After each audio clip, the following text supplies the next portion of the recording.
Hello, everyone. We still have about 4 minutes before we're going to get started, so we're just going to let everyone in.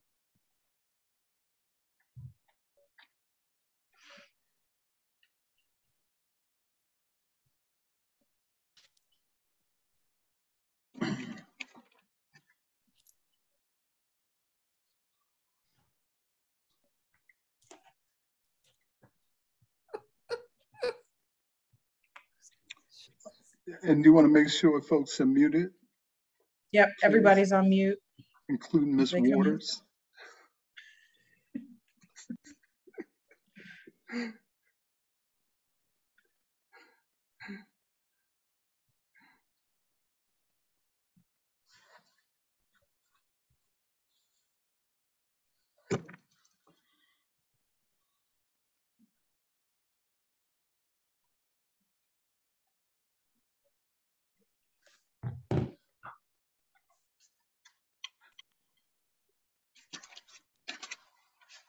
Okay, we're going to get started in about 3 minutes. Welcome, everyone.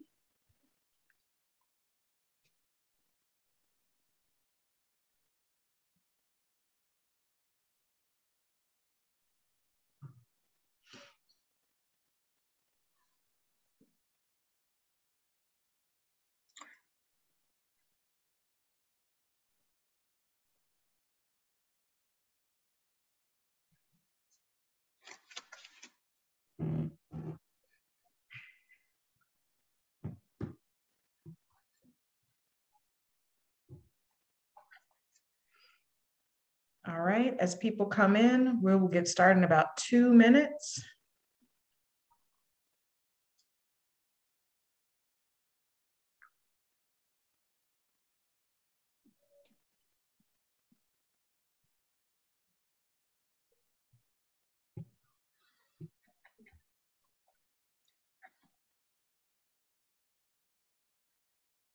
Here's one Gaza.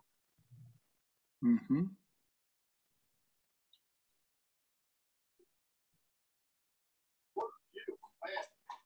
Can you hear me? Hey, everyone. Hey, hi. Sweetie. Hello. All are well. Can you hear?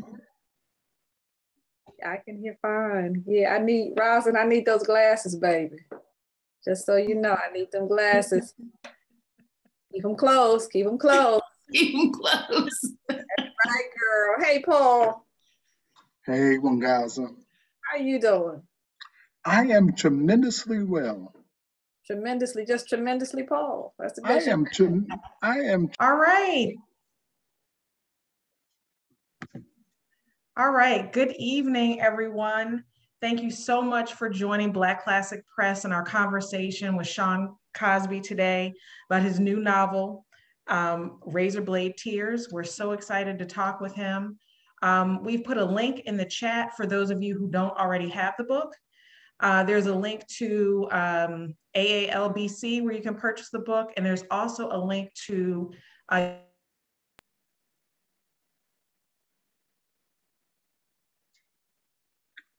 So, looks like April froze up on us.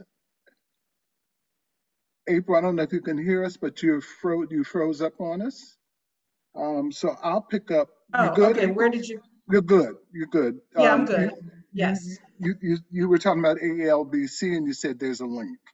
Yeah, there's a link to AALBC where you can purchase the book, or there's another link that links to our website, which has a list of Black booksellers across the country.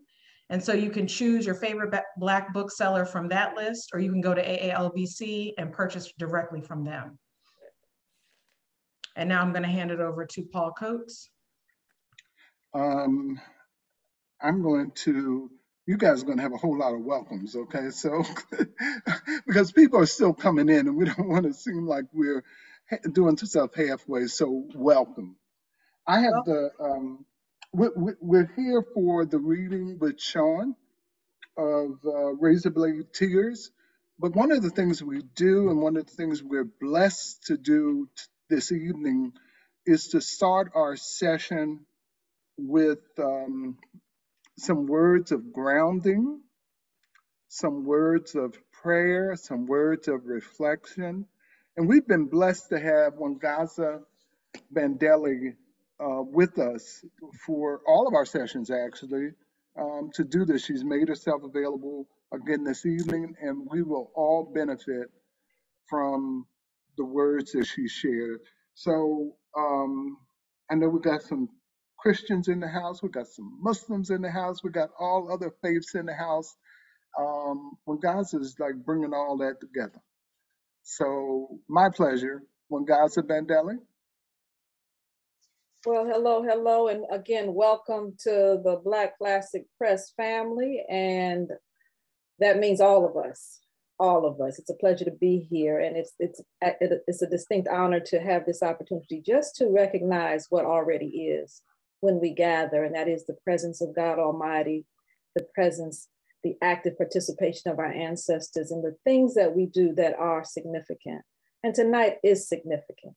So I ask you to join me in simply recognizing and giving thanks in this moment for great God Almighty, by whatever name you call, Odamankama Tredi upon Inyame Oludumare, great God Almighty, we give thanks. We give thanks. As people of African descent, we give thanks to our ancestors. That's our way. Those Black folks who walked before us, those folks who supported us, those spirits who sacrificed, and in so many ways just paved the road to our upliftment and betterment. And so come join us, great ancestors. This is the open invitation. And I'm talking about those fathers and those mothers, those aunties and granddaddies, those uncles and other great ancestors who gave to us, who gave to you, those of us in this circle now. And I invite you to remember them and to call their names. Remember those who contributed to your individual and our collective selves in such a way that would have we show up tonight in our right and reading minds. Because we ain't have to, as we gather to share and illuminate great writing, we say, thank you, dear God. Join us, dear ancestors. Be with us now and lend your spirit to an amazing gathering in this virtual circle, especially those ancestors who gave us Sean Cosby. May his life be full of joy and fulfillment. I'm talking about you, Cosby. Creative and literary fulfillment is what we're looking for, calling for, in ways that honor your extraordinary talent, your gifts, and our collective genius. So great God and ancestors, may the sacred brotherhood of Black men and that sacred familyhood of Black people be magnified by this evening's partnership between Paul Coates and Brother Cosby as a demonstration of the all that is accomplished when we join together. In this moment, we are joined in this virtual circle, this sacred circle, aware of how blessed we are, overflowing in gratitude. And for this, we say, thank you. Thank you. Amen. Amen. Amen.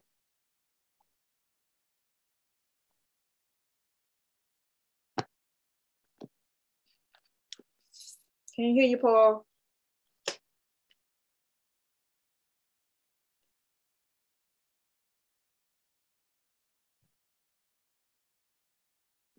Paul, you're muted. There it is. Okay. Look, thank you. Wangaza, thank you so much. You bring a settled grounding that's so wonderful to start with, and you certainly brought it home that time, okay? And so we're gonna start. Before I introduce Sean and before our conversation starts, and Sean, I'm so pleased that we get to do this with you. We talked, I guess it was a few months ago now, and we had a great conversation, and you're back with another book. And so this is so wonderful to do. I just want to We recently published a book called Sometimes Farm Girls Become Revolutionaries by a woman by the name of Florence Tate. Florence and the author, the book was done with Jake Ann Jones and Florence Tate. And many of you may not be familiar with Florence, although some of you are, because Florence was a force of nature going from the civil rights movement through the Black Power movement, through the African nationalist movement, and until she died in 2014. So people still know her, sing her praise. But one of the other things that Florence was noted for was that she was the mother of 3 children, 2 boys and 1 girl. And one of her sons transitioned really shortly after the book came out. We were fortunate enough to get copies of the book in his hand before he transitioned. But Florence's son, Greg Tate, who many of you heard about this week, because the news was just full of Greg Tate singing Greg's praise. Greg transitioned this week, and he was a special brother, one of our critical, real critical, but grounded voices. I just want to take a moment, if you will, a few moments, if you will, just a moment, and just ask you guys to join me in some silence as we encourage his spirit on to ancestorship. And we hope as he becomes an ancestor, and when he becomes an ancestor, that he too will be one of the ones that when Gaza can call on, or that we can call on to give us strength. So just take a moment, please, and join me. And let me back up for a minute. I'm saying that for Greg, but the truth is we've lost so many people. So for all of those spirits that have made their transition recently, or in this whole period of pandemic especially, any spirit that you want this moment of silence for, please take it.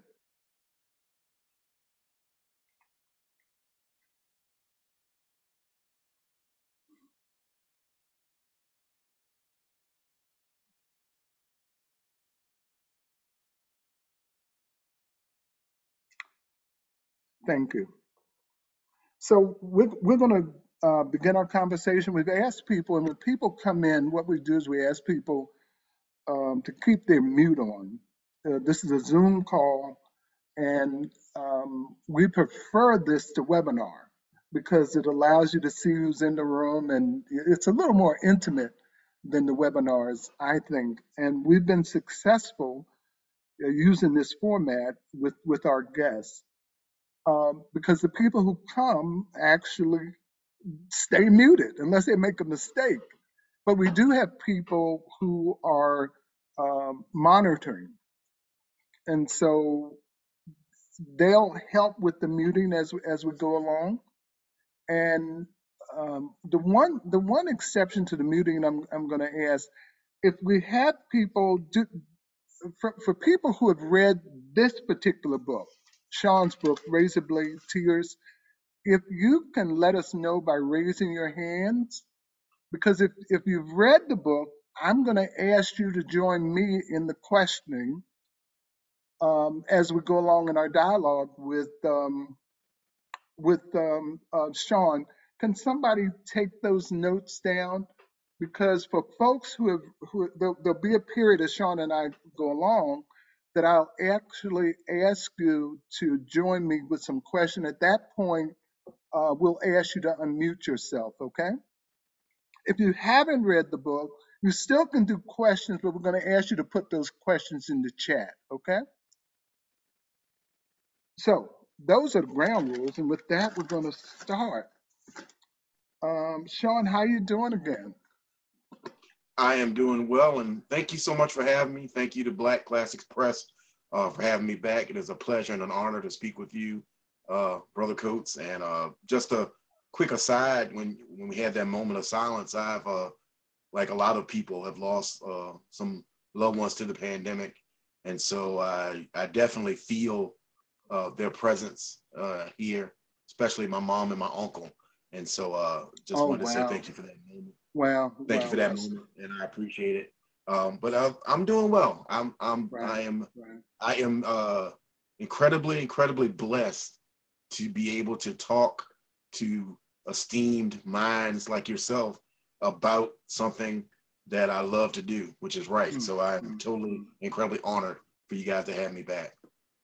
Sean, so your mom transitioned during this period? Yeah, my mom, she passed in March from complications, after effects of COVID. My uncle passed last year, yeah, from COVID. And I've known quite a few friends and family members who have endured that. And you know, it's one of those things where I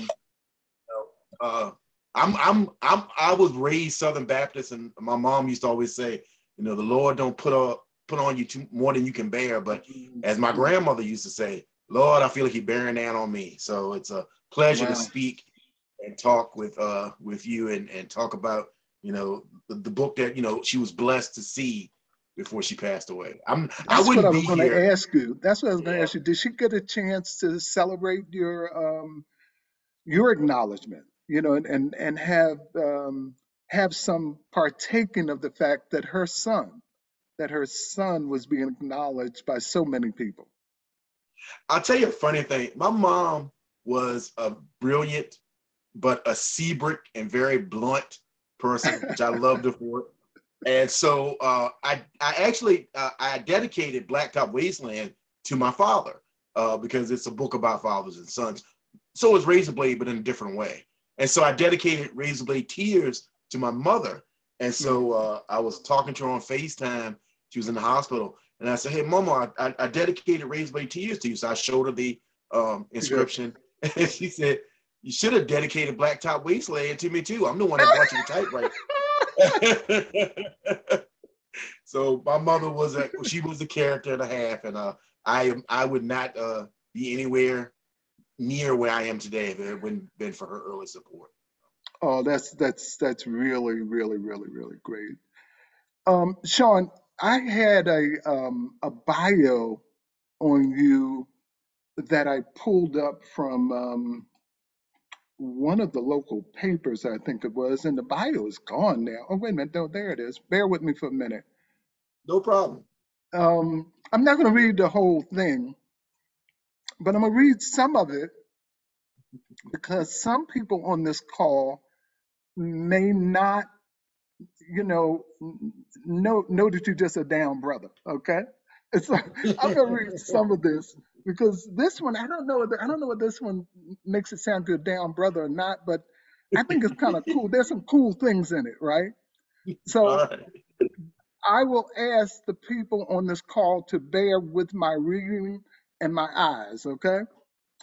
SA Cosby, Sean Cosby, is a Southern noir writer, noir mystery writer.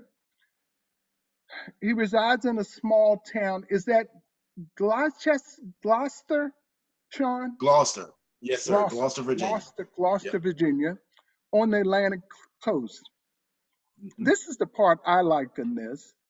He works at J.K. Redmond Funeral Home,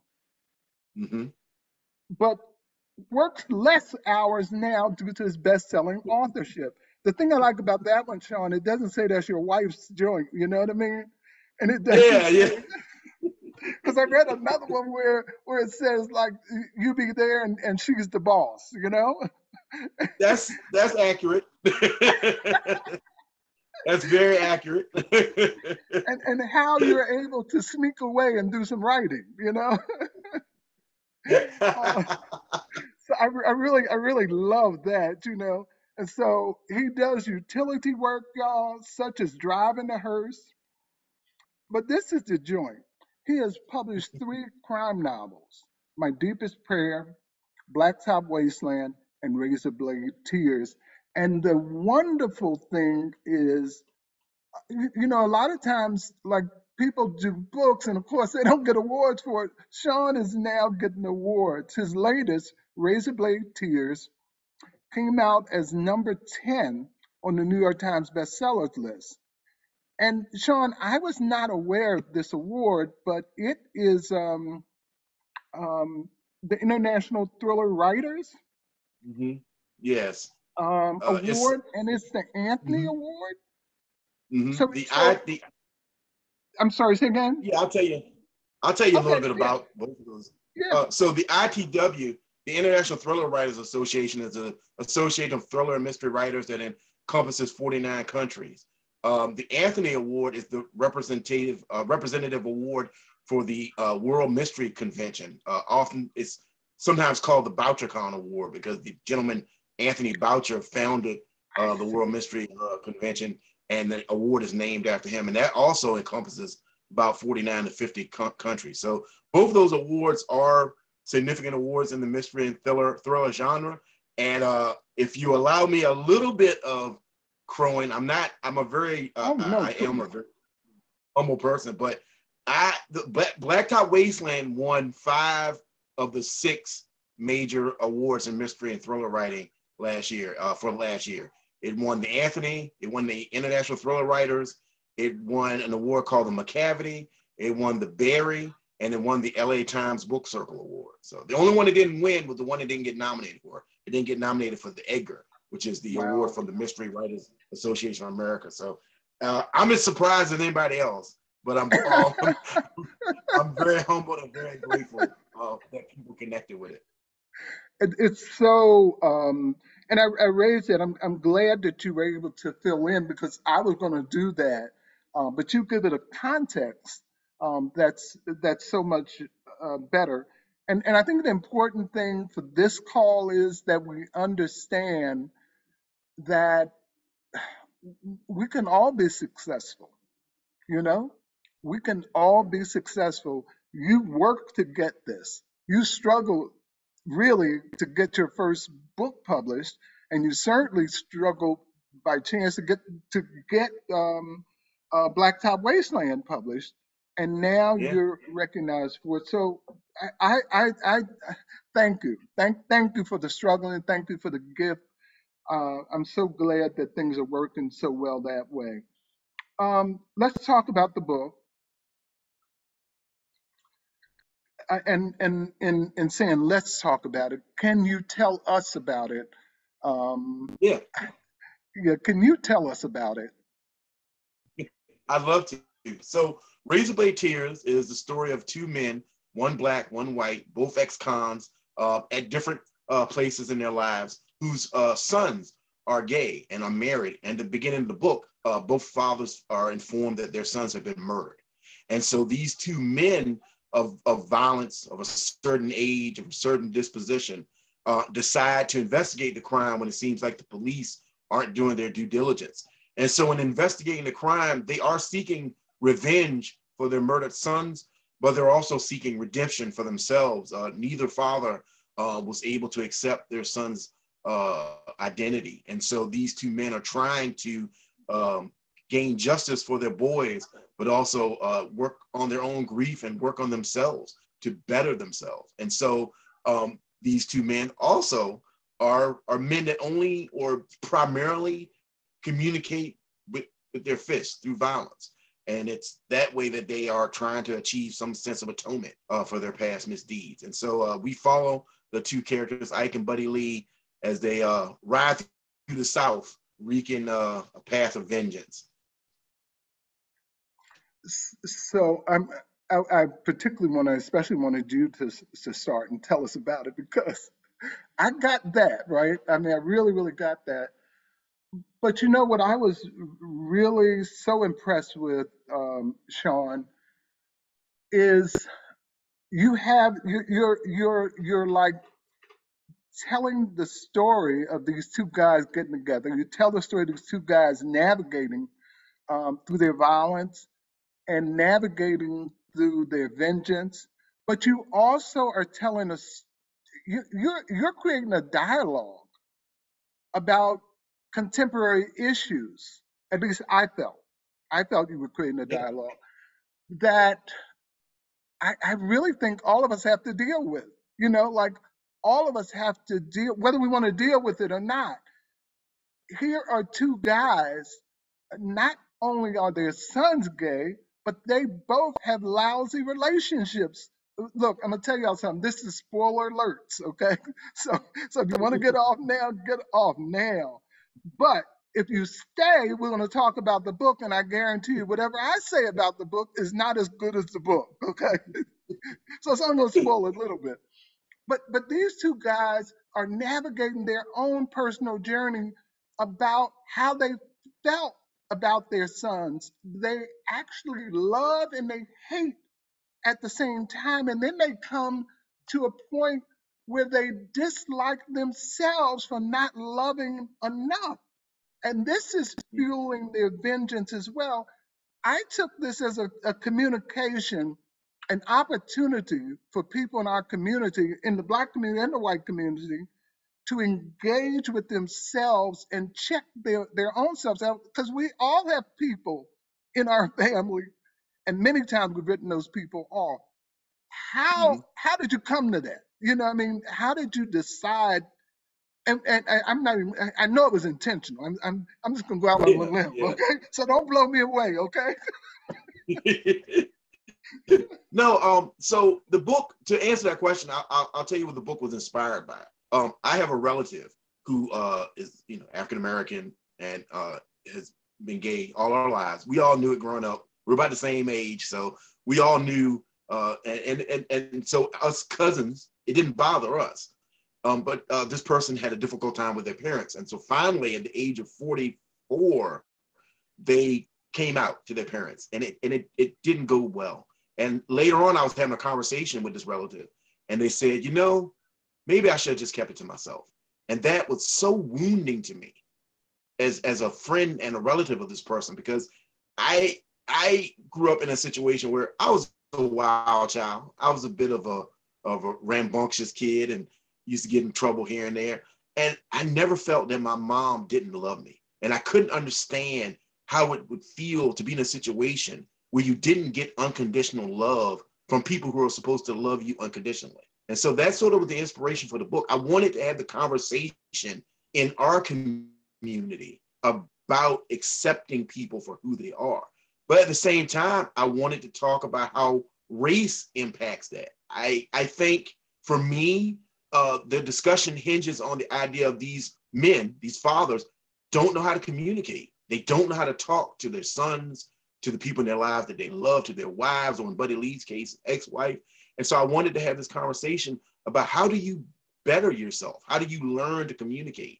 In a perfect world, it wouldn't take the death of your children for you to realize that. But, I'm writing thrillers, and so that's how we get the conversation started. But I also took this opportunity to have conversations about race and class and how those things impact acceptance. When Buddy Lee and Ike are riding around Virginia through the back roads, I used the geography of Virginia to force them to talk, because where I come from, it takes 45 minutes to get anywhere. So, these two guys are in a vehicle together for a long time. And so they're forced to confront their prejudices, their bigotry, their the issues about themselves and how they treated their sons. And they have to be honest about it. And that's hard, because there's nothing harder, I think, than having an honest conversation with yourself. And so I used Razorblade Tears to have those conversations. Of course, it's a thriller, so, you got to put some honey in it to make the medicine go down. So there's action and there's violence and there's humor. But at the core, it's me having a conversation about the idea of love is love and accepting people before it's too late. So many, where I work, my wife owns a funeral home, and I've worked there for a number of years and worked with her. And I see so many people who wish they had said things before they walked through our door. And so I wanted to have that conversation as well. So all of that was wrapped up in the book. Also, I'm getting older. I'll be 48 on my next birthday. And, I remember when I didn't have a good bad knee. And so the idea of talking about mortality and growth and redemption and regret was also a part of it. And, I think you could look at Blacktop Wasteland and Razorblade Tears as two parts of a conversation about masculinity, Black masculinity, and how it's impacted by race and class and poverty. And I'm just so incredibly honored that people have connected with it the way they have. Yeah. Sean, thank you for that, because that's what I got. I mean, I've got like it's a wonderful thriller mystery or what have you, but I got that it's a philosophical track as well. It's an opportunity for people to really check themselves out, and this is very it hit me at a time because I have a relative that has recently come out as well.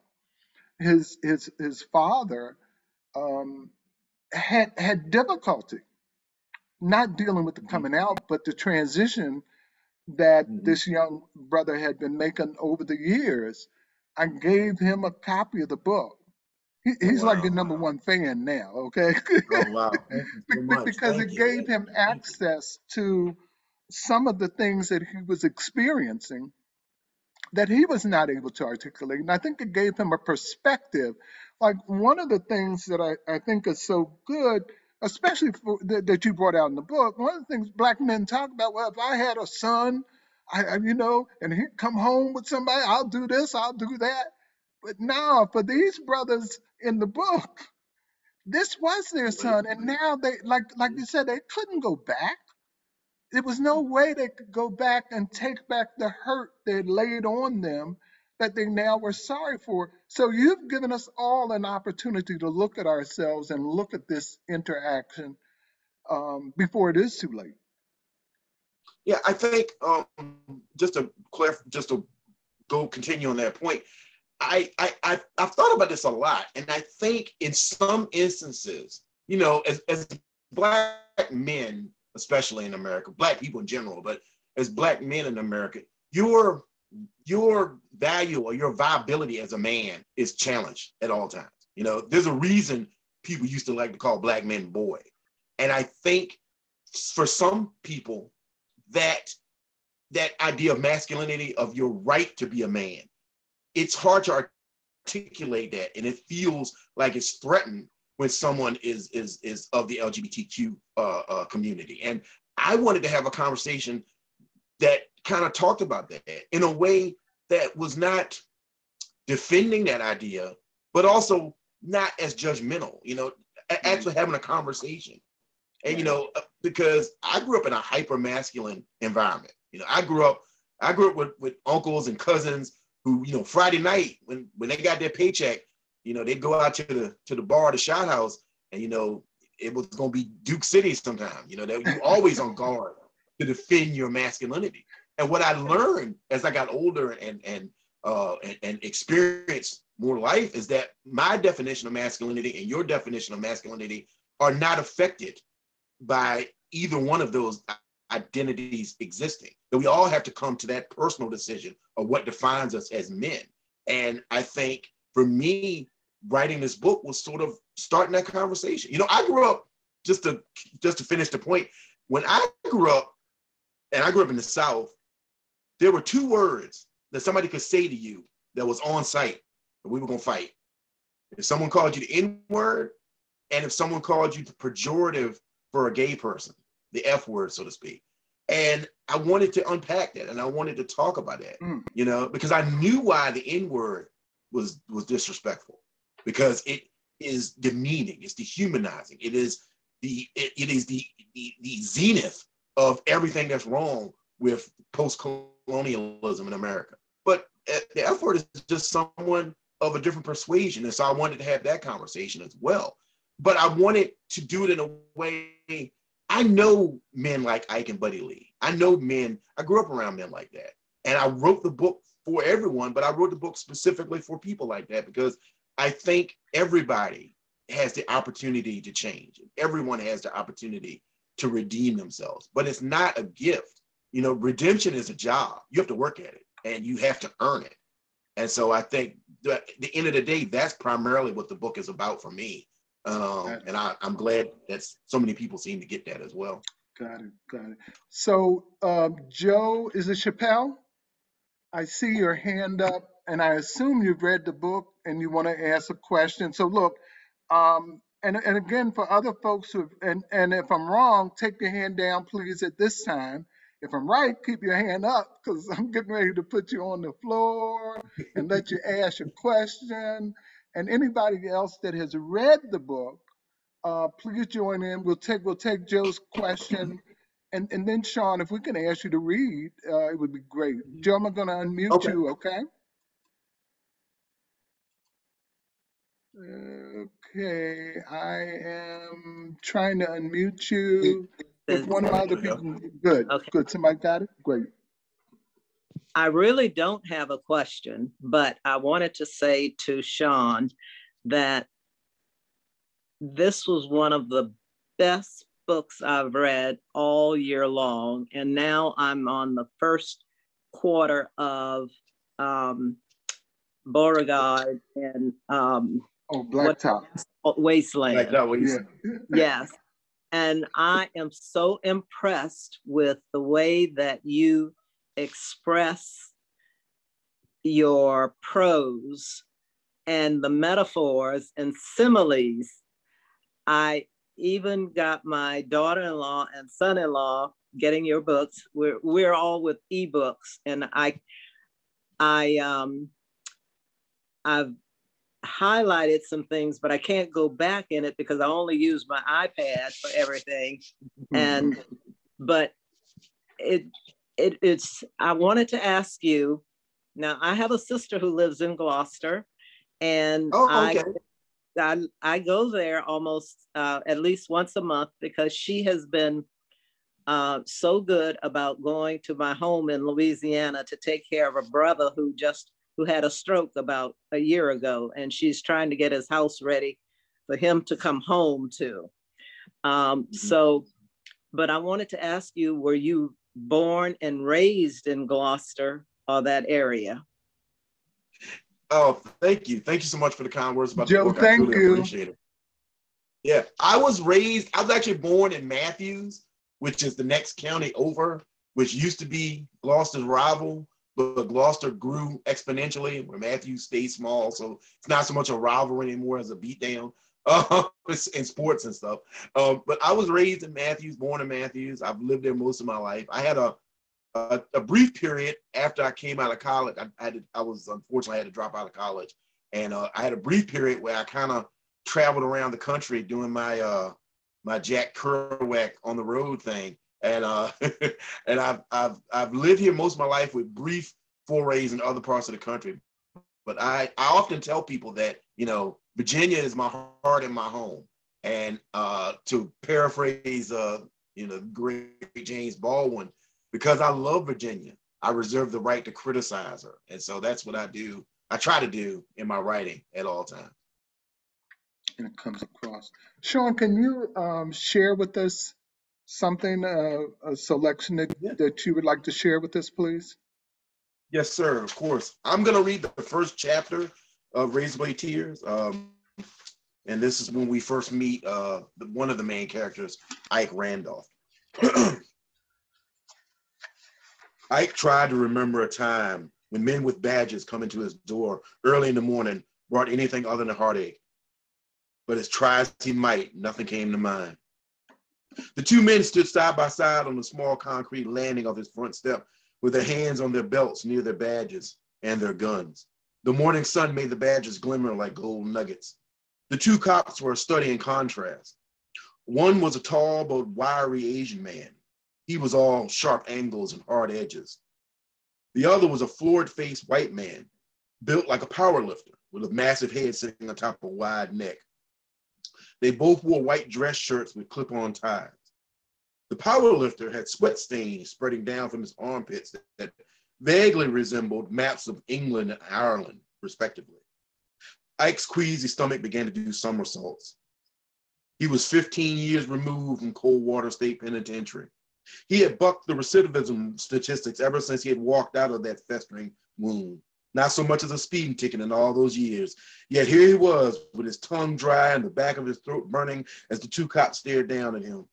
It was bad enough being a black man in the good old US of A and talking to the cops. You always felt like you were on the edge of some imaginary precipice during any interaction with an officer of the law. If you were an ex-con, it felt like the precipice was covered in bacon grease. Yes, Ike said. Sir, I'm Detective LaPlata. This is my partner, Detective Robbins. May we come in? What for? Ike asked. LaPlata sighed. It came out low and long like the bottom note in a blues song. Ike tensed. LaPlata glanced at Robbins. Robbins shrugged. LaPlata's head dipped down, then he raised it again. Ike had learned to pick up on body language when he was inside. There was no aggression in their stances, at least not any more than what most cops exuded on a normal 12-hour shift. The way LaPlata's head had dropped was almost sad. Sir, do you have a son named Isaiah Randolph? He said finally. And that was when Ike knew. He knew it like when he knew a fight was about to break out in the yard, like he knew it when a crackhead was going to try to stab him for a bag back in the day, like he knew, just knew in his gut that his homeboy Luther had seen his last sunset that night he had gone home with that girl from the satellite bar. It was like a sixth sense, a preternatural ability to sense tragedy seconds before it became a reality. What happened to my son, Detective LaPlata? Ike asked, already knowing the answer, knowing it in his bones, knowing that his life would never be the same. Thank you. Thank you. I was listening to you, and I had listened to this on audio. I have it in hardcover as well. I had listened to it twice in audio. I read it, and I was listening to your voice and the actor who read it. You know, and it's interesting because it's quite close. Okay? Yeah. That's what people tell me. People tell me that all the time. They think I read it, and I haven't. I didn't read it. The actor is Adam Lazar White, an incredible narrator. He also narrated Blacktop Wasteland, and he does a fantastic job. But yeah, a lot of people think I read it, but no, I know my limitations. Yeah. Well, I don't know whether it's your limitation, you know, because you have a wonderful voice for reading. So, you know, one of the things, and people can put questions in the chat. I saw one or two go in because we are going to move to the chat. And again, if we have anyone else that's read the book that wants to get in on this, raise your hand, please. So the other piece of this, you do a great job with Ike, of course, but I thought you did a tremendous job with Buddy. I mean, Buddy Lee. I mean, you did a tremendous job with him, and I felt that Buddy Lee was probably, now this may not be the case, but in me reading it, I felt that Buddy Lee was probably more of a challenge, but you seem to definitely handle him more of a challenge in the sense of Ike is pretty much you. You know what I mean? He's like this cat that looked like he's ready to rumble and what have you. So you can look in the mirror and write Ike. You know, I'm thinking. You know, I'm just thinking. But for Buddy Lee is actually funny. You know what I mean? He's funny. He's got a sense of humor. Ike has a hard time with his sense of humor, but he's got a sense of humor now. And even the way he sees the world, he's seeing it as this white man who's hooked up now with this black man. And it seems like his transition is a tremendous awakening and transition. How did you do this character, man? You know, I grew up in a small town, and even though I'm a certain age, that I grew up at a time when certain social barriers were, sadly, were just starting to break down. I grew up in the 90s, and it was just around the time where people, I went to my first party as a high schooler, where it wasn't just, brothers when in 91. I started, you start mingling with people, and I just kind of tried to take those experiences and put them into Buddy Lee, because I grew up I had men like Ike in my family, but I knew guys like Buddy Lee from a distance. And so it's a little more, like, it's a lot more challenging to get into that mindset. But I came to it with an idea, or the idea that I had when I created Buddy Lee was that he's not 100% a bad guy. He's not, I think he has some bigoted ideas, some ignorant ideas. I think Buddy Lee is more ignorant than racist. Yeah. And I've experienced interaction with true racism. And so I wanted to just kind of illustrate that person that's sort of in the middle, that sort of, could go either way, depending on how they are able to be self-aware and analyze themselves. And so I wanted to give voice to this other aspect of rural America, especially when it comes to dealing with sexuality, with people's sexuality, because there is, I think, a sense of social conservatism in small towns, regardless of your color. I think, and especially the more insular a town is, the more socially conservative it is. And so that type of attitude crosses color lines. Now, of course, Ike and Buddy Lee diverge in their experiences in life. And, Ike makes the point to Buddy Lee more than once, I'm a black man, I'm scratching and trying to survive. You get a certain cachet because you're white. But Buddy Lee is one of those white people that is open to the conversation. And not everybody is. And I wanted him to be that way.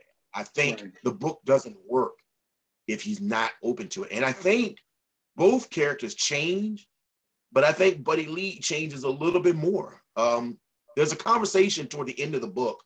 And by this point, Buddy Lee and Ike have been through some wars together. And Buddy Lee tells a story about watching the 10 Commandments on television with his grandfather. And his grandfather makes a racist joke during the movie The 10 Commandments when the Nubians are shown leaving Egypt. And Buddy Lee turns to Ike and he says, what does that say about my granddaddy that he made that joke? And what does it say about me that I laughed at it when I was a little kid? And Ike, says, well, it says that you was a piece POS. He said, but you're learning. We're all learning, and Buddy Lee says, man, it's mighty late in the day to be learning. And Ike makes the comment, day ain't over yet. And I think that's an important part of Buddy Lee's character, that the day ain't over yet. And everybody, again, has the opportunity to change. But Buddy Lee is fun. Buddy Lee gets the funny lines and Ike gets the scary lines. So I kind of meld that together. Because Ike, if Ike tells you a threat, you should probably heed it. So No. I really like Buddy Lee. Okay. I mean, Ike, of course, is the man, but Buddy Lee was a standout to me. And so I thank you for creating that character and sharing him with us. There's something about these two men, and April, what do we have in the chat? I'm gonna ask this one question, then please come back and stop me. Stop me because I will go on all night with this stuff, Sean. Okay, I'm just gonna ask you one more question before we deal with other people. And before I do that, I can't see everybody because I'm trying to focus on keeping my head straight. I can't see everybody in the room. But there are some people in the room, and some of the folks are either authors or they're people who are very revered and very close to Black classic press. And so I'm going to take a moment and just acknowledge the ones I can see. And then, April, as you see other people, when we get a break, please acknowledge them. But one of my main men, who we've never met in person, but I've watched him from a distance for years.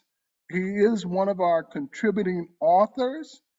Brother Jeremiah Wright is in the house, and I want everyone to know that brother's in the house because he is a warrior back to back and has been.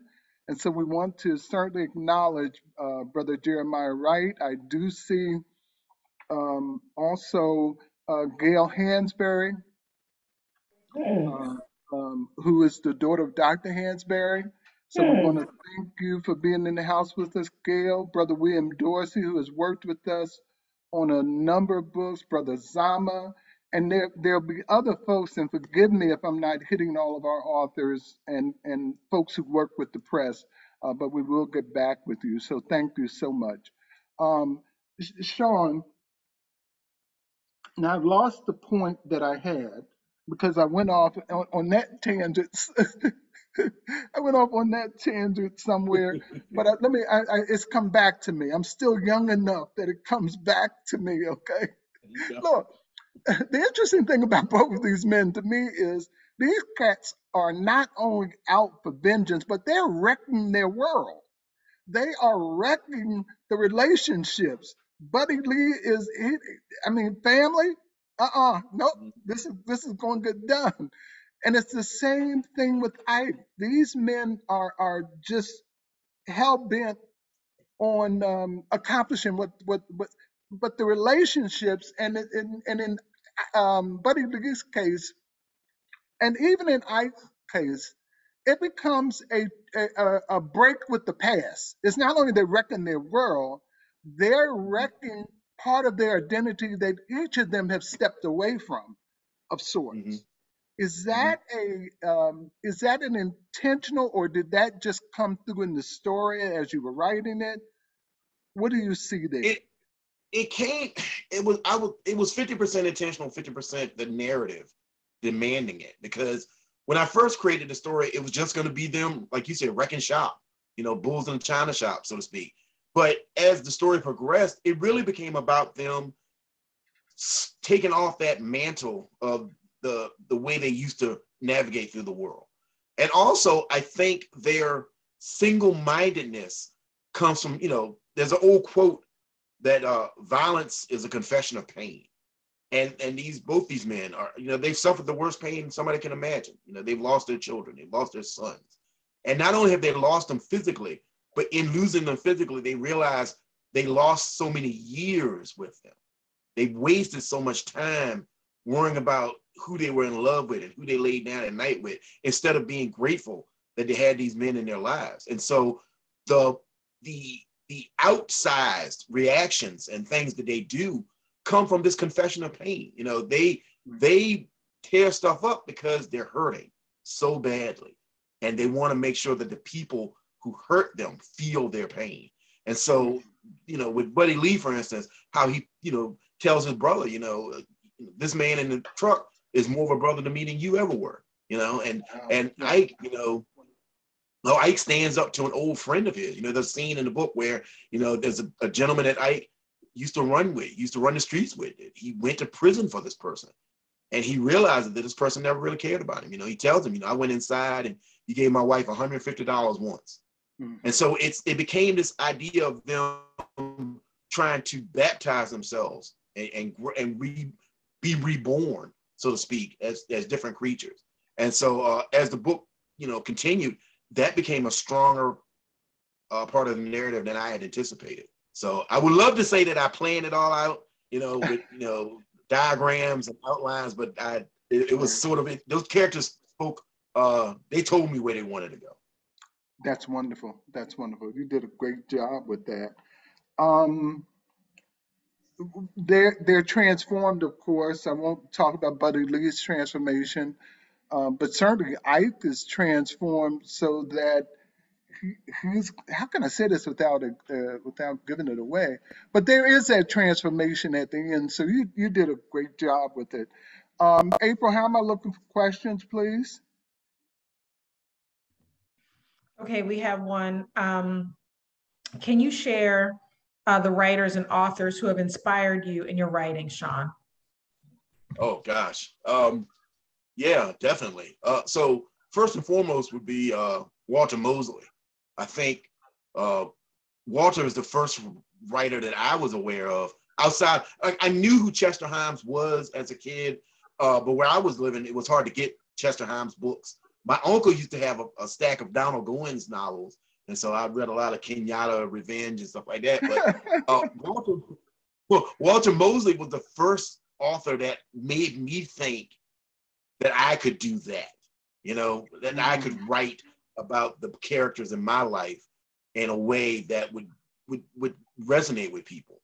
And then you know, one of the writers that really influenced me is not a novelist, but August Wilson was a huge influence on me. Again, a writer showing that we can talk about these things in the South, in rural America, and talk about them in a plain spoken way that still resonates with people. So he was a huge, huge influence on me. And I think another writer that was a huge influence on me was Alice Walker. I was a huge Color Purple, Temple of Mount Familiar, her short stories, her essays have all just imbued me with this idea of speaking truth to power in whatever way that you feel comfortable. So those are some writers. And then of course there's other mystery writers, Dennis Lehane, Elmore Leonard, folks like that I took the idea that you can use language and dialogue as a narrative device and also as an art form. You can elevate it to an art form. And so those are some of the writers that influenced me. Thank you for the question. It's a wonderful question. Sean, how is, I mean, you're in a somewhat of a distant or rural area.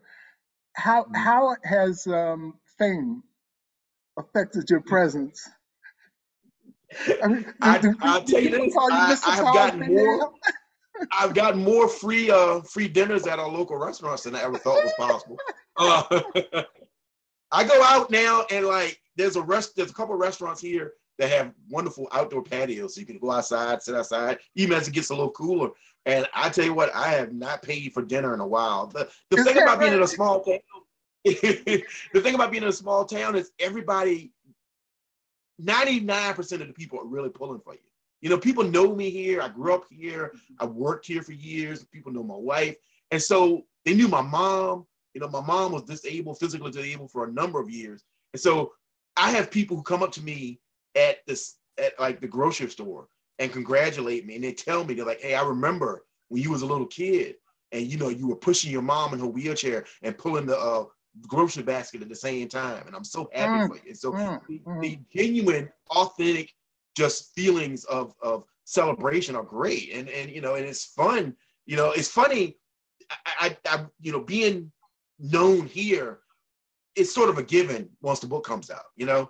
But I was in New York City recently, and I had my first outside of Virginia. Somebody knew who I was, which was crazy to me. I went to New York City. I had to go see my agent, and you know, it was you know, everybody's all vaxxed up, so we got to see each other first time in like 18 months. And he took me out to dinner to a bar, and we were sitting at dinner, and there was a group of people at the bar, 2 men and a woman, and they kept looking at me. And finally, one of them came over and was like, I know you from somewhere. And I'm like, oh, I don't know. And I was like, I'm a writer, so maybe you've seen my work. And then they Googled me, and it was like, oh my God, you're SA Cosby. And they bought me a drink, which was really nice. And I you know, I'm a very humble person. I don't, you know, I love writing, but I never really appreciated how big the book had become until that, you know. To be in New York City, you know, to be in a city of 8 million people and somebody recognized you in a jazz bar at 10 o'clock on a Friday night, it really made me realize, wow, people knew who I am. It's incredibly gratifying and heartwarming, and it's just you know, the only thing that changed is I got my first royalty check not too long ago, and I was able to buy me and my daddy matching recliners. So that was my one splurge. That was my extravagance. Was I bought us 2 lazy boys with coolers on the side and all that kind of stuff. that is living extravagant. I will tell you, Sean, that is really living extravagant. How Sean, how are you? Someone had the question, April. What was the question about why a mystery writer? What was the question? Yes, it's why did you choose the mystery thriller genre? I think the mystery thriller genre chose me. Originally, I wanted to be the next Stephen King. I wanted to be a horror writer. And I plugged away at that for a long time and didn't really get any traction, no hint of success. And about 2009, 2010, this is a story how I got started writing mystery. I've always loved mystery thriller. I've always been a huge fan. I read all kinds of mystery growing up. Like I mentioned, Chester Himes and Walter Mosley and Barbara McNeely and all types of writers that wrote mysteries. I love that. And so I've always been a fan. I just didn't think that was my wheelhouse.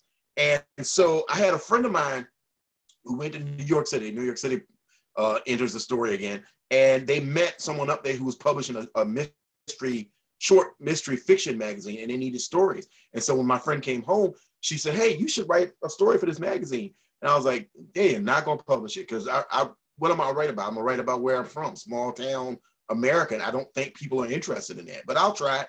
So I wrote this story about these two brothers fighting over an inheritance, and it got published. And it like something clicked for me, you know. It just, I found my place, I found my niche, and you know, and it's just like a light bulb went off for me. And I started writing more crime fiction. I wrote my first novel. And then in 2018, I got an agent for Blacktop Wasteland, and it changed my life. So I think mystery fiction picked me. I wouldn't have done it otherwise. So thank you for that question. Where is your first book now, Sean?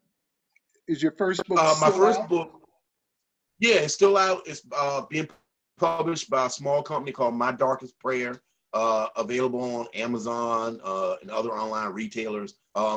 There's some interest in it, because my other two books, this sounds real bougie, but my other two books have been optioned for movies. And my other two books have been optioned for movies, and now there's some talk about optioning My Darkest Prayer for a TV series. So hopefully we'll see how that goes. We'll have to look at another recliner, you know, or an upgrade on the recliners, man. Maybe something like that. How are you coming along, and how are you finding time now to write? I'm sure that not only are you surprised, but your wife is surprised.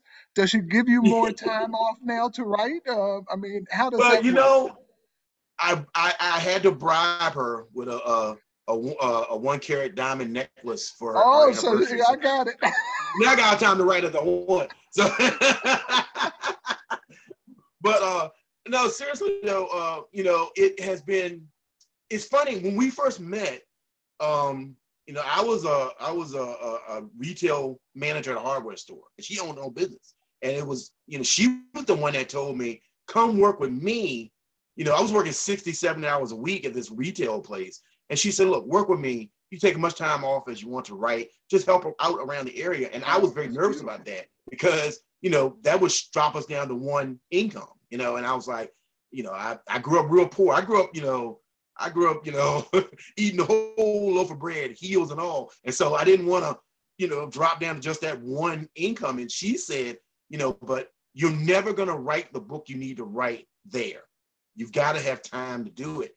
And I said, "Well, what if it doesn't work out?" And she was like, "Well, what if it does?" And so, you know, now the things that have happened, I'm able to take some of the pressure off of her financially. You know, we can do fun things. You know, we don't have to work our fingers to the bone every day. And so it's been a blessing for me, and I'm so grateful to her that she believed in me. You know, and you know, I tell her all the time, that's the reason we got married, because she believed in my writing. Because every other girlfriend I had before I met her didn't think I was going to do it. So she's the first one that believed in me. So she gets the spoils. I used to have an ex-girlfriend. I'll tell you this funny story. I used to have an ex-girlfriend, and I'd be writing stories and working on stories, and she would tell me, she's like, "Don't nobody want to read your stuff. I don't know why you wasting your time. You ain't vain." God. And I'm like, "I'm not trying to be vain. I just want to write." Oh God. I sent her. I still know she still lives in town. And my brother said, "You should send her like copies of your book like every week." I was like, "I'm not." Sean, what are you working on now? Attending to that question, how much time are you spending writing? How much time is it a focused amount of time? And what are you writing now? So basically, over the last year, I wrote a lot. I finished, you know, Razorblade Tears came out in July. I had finished it in January.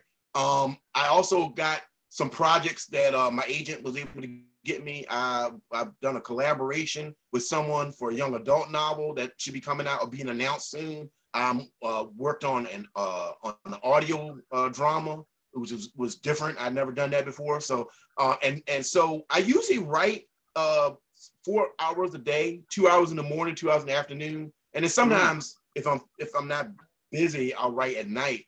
And so I try to keep a pretty tight schedule. I don't write every day. I think you have to write. I don't think you can wait for inspiration, but you can't force it either. I typically try to write every day, but if I don't feel it, if it's not working, I don't force myself to do it. But right now, I'm in the middle of working on my next book. I'll give you guys the elevator pitch for that. It's tentatively titled All the Sinners Bleed, and it's a Southern crime mystery, Gothic Southern mystery about the first Black sheriff in a small Southern town named Titus Crown. And on the 1-year anniversary of his election, which nobody thought he was going to win, unfortunately, there's a shooting at the school and a beloved teacher is killed. And we find out that this teacher had a secret double life, and Titus investigates and find out that he was a part of a partnership that was a serial killer partnership. And so Titus is investigating this mystery, trying to find the other half of this partnership, while at the same time navigating his own secrets and I think that happened to him in his past, and also trying to navigate the very dangerous waters of being a Black man in a small Southern town and being a police officer. So it's talking about race and class, but also talking about taking a small town microcosm of a sheriff's department to talk about the larger macrocosm of policing in America. And that, even when you think you're trying to do the right thing as a police officer, the foundation of the house is rotten. And can you fix it, or do you need to burn it down and start over? So that's sort of what I'm talking about as well. So that's what I'm working on. I have a whiteboard now because this is my largest book. So I usually don't use that. I usually just have notes and stuff, but I had to go get one of those eraser boards because I got a lot going on. So I'm getting older. So I got to make sure I keep the names of the characters straight. Wow. No, that's great. Sean, I just want to acknowledge your a PR person. Sally McCartan is in the house, and Sally brought us together in the first place. So I want to acknowledge her being with us and thank you. And ask you if you can share with us again another selection from your reading, please. Yeah, certainly. So this will be. Look, while Sean is getting that together, I hope folks are following this link so they can either pick this book up from AALBC, African American Literary Book Club, on their site, or linking into their favorite bookseller. I read a little bit of fiction, but Sean, whatever you put out, it's my point to read, just like Walter Mosley, okay? I will read what you put out. I agree with what Joe was saying earlier. I love your writing. So, I mean, you're doing a great job. And I could feel a progression also from Blacktop to this one. I'm not saying that I actually think I like our boy Beauregard. Yeah. In Blacktop, I really like that character, but I could still feel your writing just moving forward in this. You gotta challenge yourself. I think you have to challenge yourself as an artist, as a writer, as a creative person. And so Razorblade Tears was a challenge. It really was a challenge getting inside all those characters' minds and talking about an issue that can be delicate. It can be I don't say problematic, but it's a very delicate issue. And I think for me personally, I don't want to ever stagnate. I could write Blacktop Wasteland 2, 3, 4, and 5. I probably could do that in my sleep. But would it be a challenge to me? Would it cover new ground? I don't know. I do have an idea for a sequel to Blacktop, and it would definitely be a challenge. It would definitely be something where we would visit Beauregard maybe 10 years after the events of the first book. And so for me, again, it's always about pushing the envelope and trying to challenge myself more and more with every new project. Well, I will tell you, I'll make it a challenge now. I don't think I'm going to like the second one. Okay. All right, bet. I got you. I think Joe might agree with me. I don't think I'm going to like the second one. Okay. Oh, okay. I see how you're doing. The gauntlet is down, brother.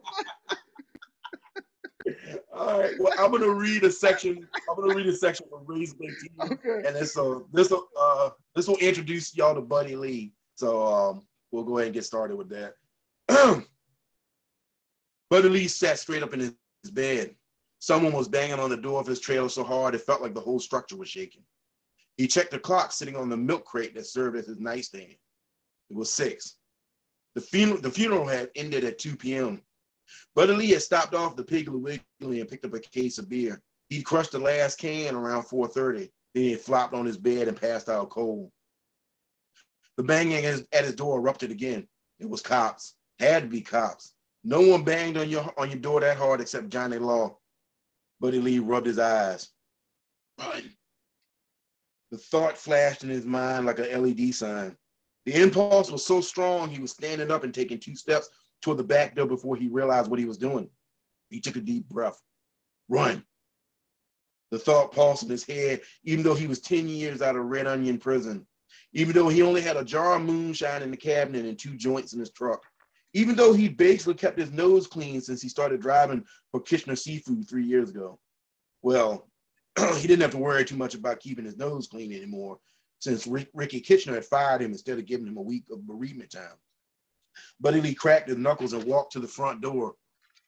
The temperature had skyrocketed since he passed out, so he flicked on the AC unit before he opened the door. A short, squat man was standing on the 4 cinder blocks that made up Buddy Lee's front step.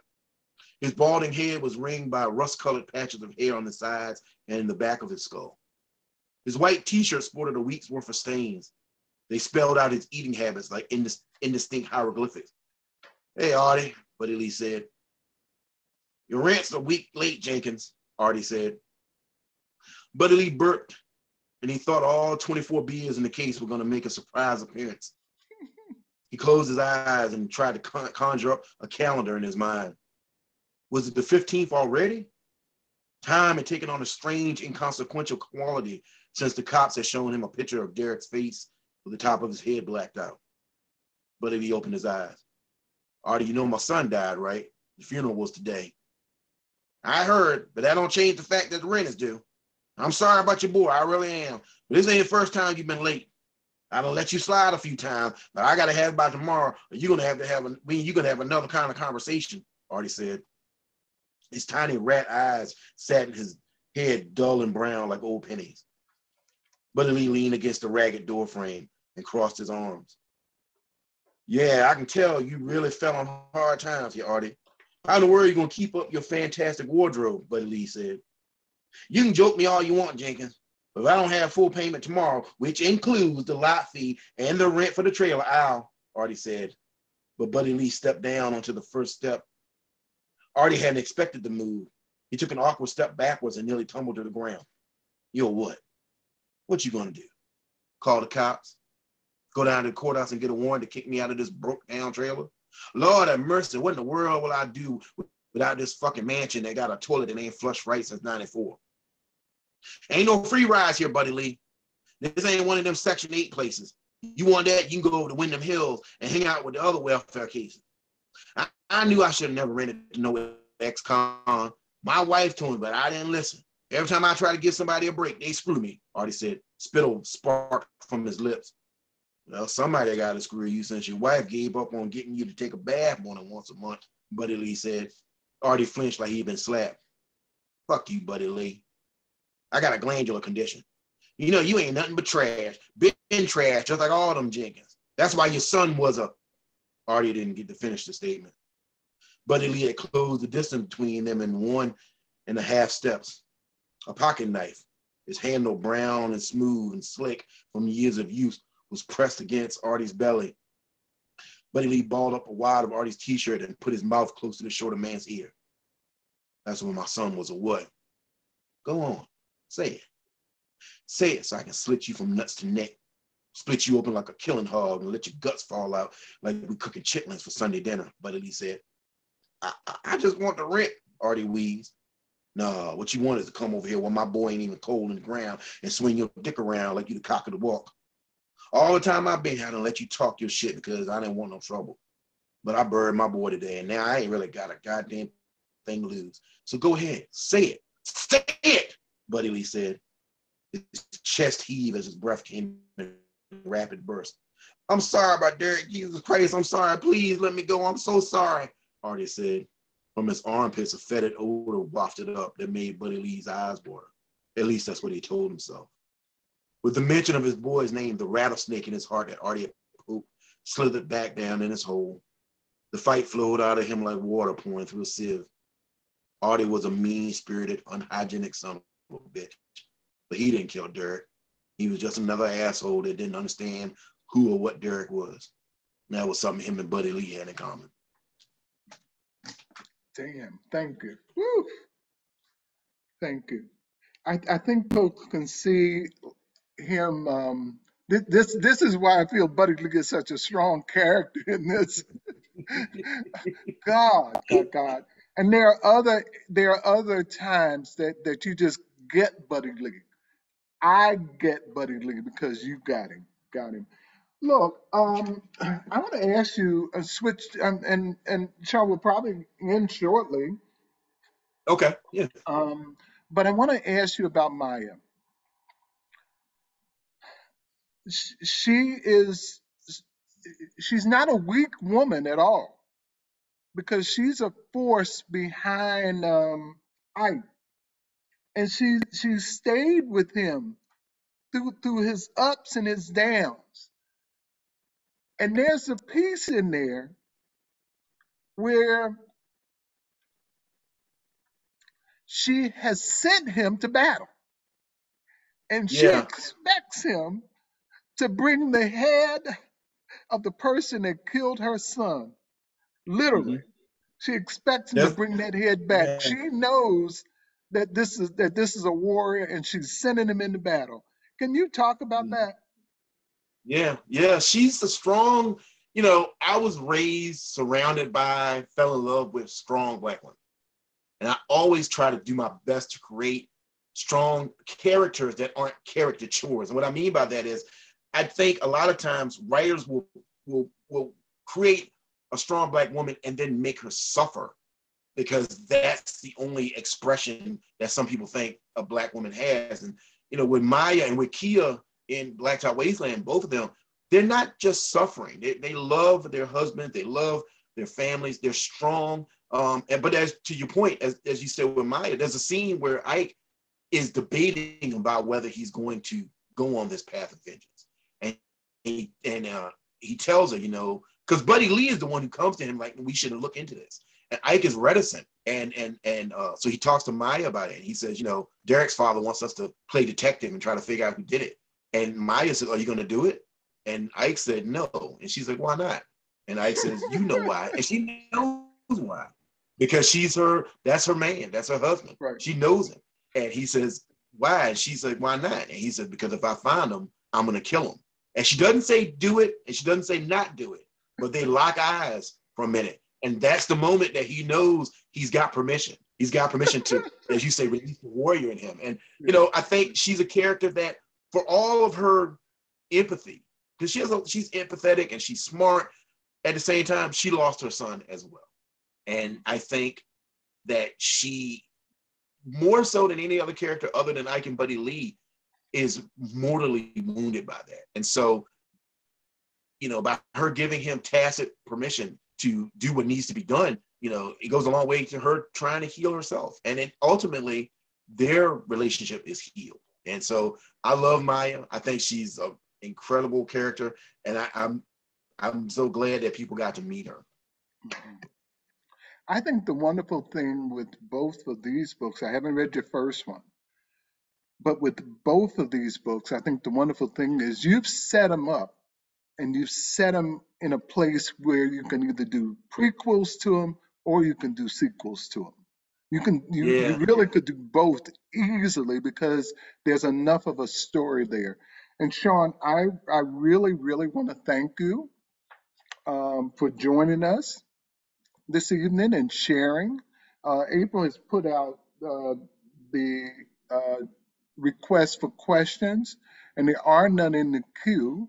And so that I don't keep running my mouth, I'm going to just thank you and close out by thanking the folks who are working with us. Again, I want to thank Wangaza, and in the background, I mean, we do have April. You guys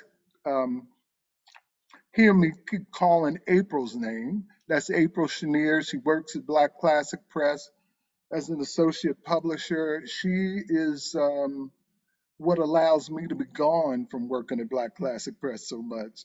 Natalie is not with us tonight. She's in good health, but there was some moving going on, so she's not with us. But Rosalind Coates is here, my good wife Rosalind, who I pray, Sean, does not send me out to take somebody's head, because I don't know. I don't know that I could do that, you know. So, but she's cool. She does it. And Janine is with us as well. You guys can you just cut your camera on and wave at us some a little bit before we get out of here? So look, I want to thank everyone for joining us. Sean, you are closing out our year. I don't think we have anyone else. Sally, thank you for helping to have this work. We're going to get into next year. Next year, we've got a couple things going. Oh, I can't let you guys go. I got to tell you something. I cannot let you go. This is very, very, very, very, very important. It's important to all of us. On February the 1st, there will be a petition for the exoneration of Marcus Garvey. I'm sorry, the posthumous pardon of Marcus Garvey. You guys may have seen some of this going around in the news. It's made the Washington Post, New York Times. I saw something in the Jamaican paper today. You're going to hear more about this. One of the things that we need to do, I'm saying as a people, we need to honor those, like when God was talking, those who've gone before us, those who've given up their lives for us, those who've given up everything for us. And Marcus Garvey is one of those people. He was framed, he was given a bad rap so that they could kick him out of the United States and get rid of him as a force. And one of the things Garvey said as he was leaving, you captured the tiger, but you missed the cubs. And what he was talking about, and his thing was that Garvey would live on. And his thing also was that he would never abandon us. And if you look at the course of Black struggle, from Garvey's time to now, you see Marcus Garvey over and over and over again. We need to honor this ancestor by making President Biden aware of our concern for him. On February the 1st, a global campaign throughout the African diaspora and throughout the world, wherever Black people are, people will be asked to sign a petition that will go on Biden's desk at the end of the month.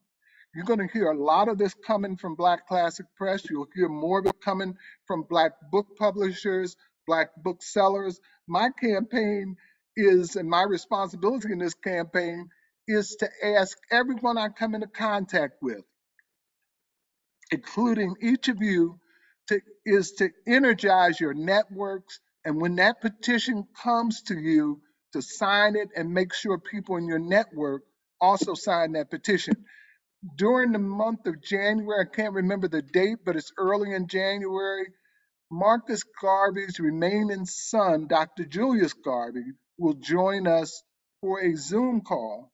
And we will be talking about the petition. We'll be talking about his long campaign. This man is 88 years old, and for at least the last 60 years or more, he has been working to get a pardon for his son. It is closer now than it's ever been. Unfortunately, our past president, Obama, did not give Garvey the pardon that we expected. Interestingly, look, you guys know Roger Stone is Donald Trump's running partner. When Trump was giving those pardons out, Roger Stone was asked, who was he going to ask Trump to give a pardon to? He said the only person he would ask Trump to give a pardon to was Marcus Garvey. This is interesting. If Roger Stone can talk about giving Marcus Garvey a pardon, we certainly have a responsibility to take this on, carry it to our networks, and carry this on through completion. As Garvey would say, up, you mighty race. You can accomplish what you will. So look, I'm going to close on that note. April, have I missed anything that I need to cover? Okay, so I'm going to close on that night. I'm going to thank everyone for joining us. Sean, again, especially thank you. You certainly have enlightened me, and I still just don't think I'm going to like that second, that sequel. I just don't think it. We're going to see. We're going to see. Thank you so much. Thank you so. I know what you're doing. No, but thank you, seriously. Thank you so much to the Black Classics Press. Thank you, Brother Coach. Thank you, everyone that joined us tonight. It was a pleasure.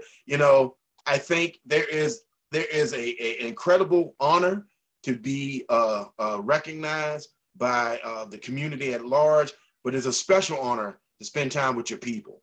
I love spending time with my people. So thank you so much. I agree, Sean. It is special, and thank you all for joining this evening for this conversation. And again, remember Marcus Garvey.